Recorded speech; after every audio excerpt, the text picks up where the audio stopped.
Hey y'all, this is Billy and William from Perma Pastures Farm. All right, today's another big day and it's gonna be for the pigs primarily. We're actually getting everything kind of set up for what's about to happen. Now the way it's been going is that the pigs have been down in the permaculture barn. And what we do is we basically have this pig fence set up all the way around here. It's actually 2 of them right now. One particular time we had 3. And what you can't see is over that way, that's where they were working on that pond. We still have yet to get rain to find out whether or not that's working. But now we're setting them up for the next phase. And that is to get them out of that permaculture barn into the landscape permanently. Now there's a couple of hurdles here and a couple of things. They're not quite big enough by the opinions of a lot of people to be able to make that move because they got to be able to fight off predators. But we got a couple of them in there that are decent size. They're still not quite the size they need to be to go outside. 60 pounds is usually, I don't know, they ought to be pushing it. What do you think? They're fine. I mean, there isn't a predator around here that's going to challenge all 6 of those little piglets. Right, all at the same time. And if you see the way they behave when they're hungry, well, you know, pigs being what they are, I think they're going to do just fine. Plus, we have a really, really big white deterrent down there called a livestock guardian dog, and believe me, he's been definitely doing his job as of late. So part of getting them outside is what we currently have. Now over there, over this part right here on the side of this mountain, we got a bucket full of water. This method has worked for us numerous times already. That's what we're going to start with. We'll change it over to something. As they get bigger, they're going to want to root that up, but right now they're big enough to be able to handle that. And through this really rough part in the landscape, it gives us options, okay?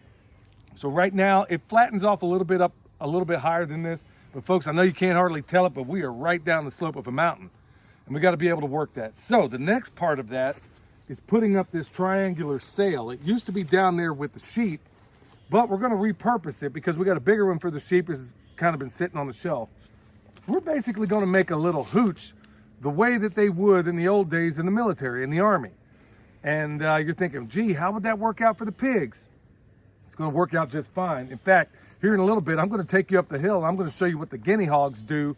Even though we have a shelter for them, 9 times out of 10, if you leave them out there long enough, they might actually prefer to be in other areas because by and large, no matter what, this thicket, this real viney, nasty stuff where we have multiflora rose and every other prickly thing you can imagine, this is where they make their home 9 times out of 10 when they're chilling.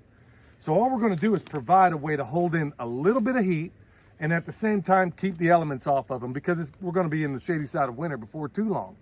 So you're thinking, okay, is that good enough for these pigs? Is that going to work out?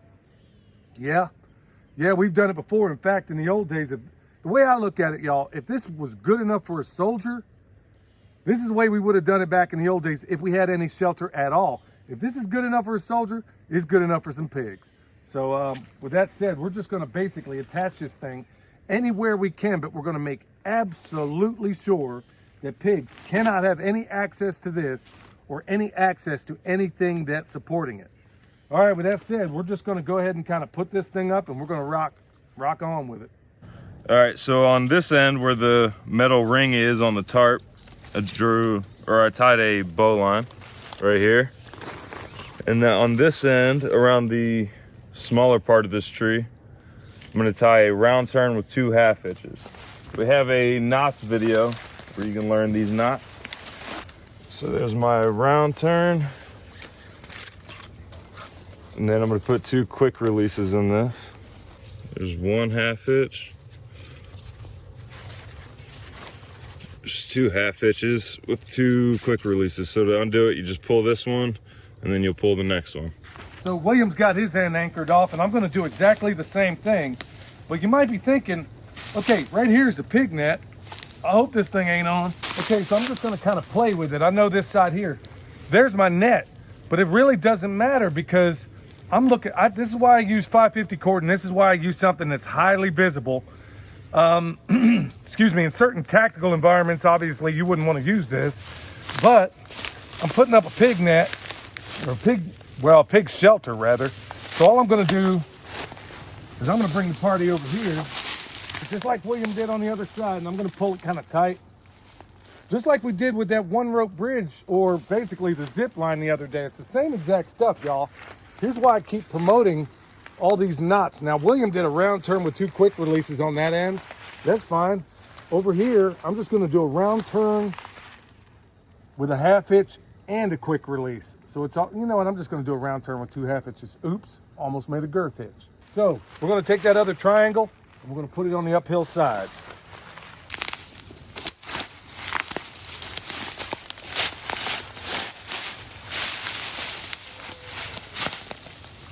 All right, so here we are. William got this one tied on, and then we got an old black locust up here. I'm gonna put this other end on.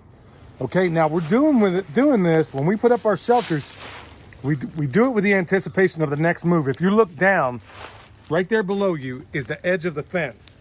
So when we move this net through this landscape, which is, as you can tell, it's not an easy landscape to navigate in, we already have it set up for the next move, so we don't have to move this shelter for every 2 moves. That's the way we like to set it up. So when we set it up, we set it on the edge of a net.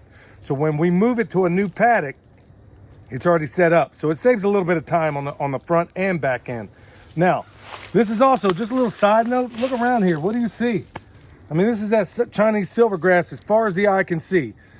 Everywhere these pigs have been, including the other batches of pigs that we've run through, they have utterly decimated this stuff, depending on how long we leave them there.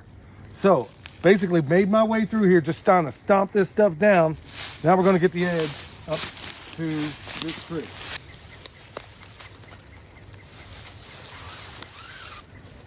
Okay. So all I'm going to do is on this end, I'm just going to lower this thing down, way down, so where even if there's snowfall or whatever, now, yeah, snow's actually going to attract onto it. But if there's rain, I want this stuff to shed off pretty easy, okay? Ready? Pull a little bit. And, okay.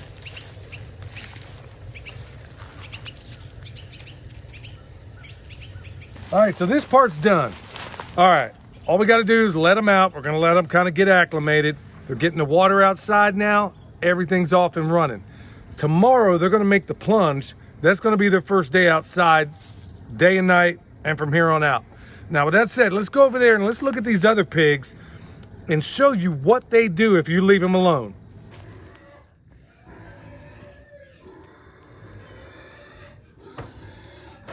They can kind of see how steep it is here.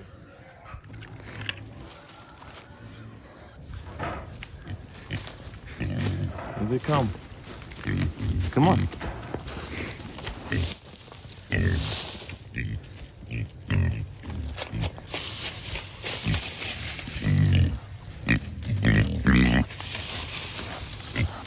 So we fed them up here so they know where their new water bucket and their shelter is.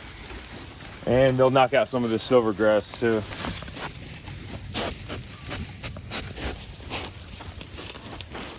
All right, y'all, you can probably see it in the distance. You see that blue tarp? It's like a rounded structure. That's one we provided. But what I want to point out here is that that structure was once situated right over here. But guess what? They used it occasionally, maybe hang out as a day den. But folks, right here, this little spot, that little pile of thicket, they made that.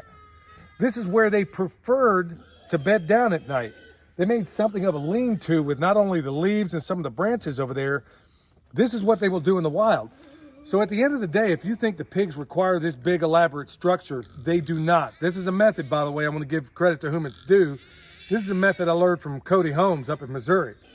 So if you leave them there, this is what they will prefer. Believe me, we provided a rainproof structure and they went and made themselves a little lean-to up here. So maybe you could take that away. So if you think the structure you have up needs to be elaborate and crazy, it doesn't. This is what they will do. These guinea hogs up here, just 2 of them left. That's what they prefer.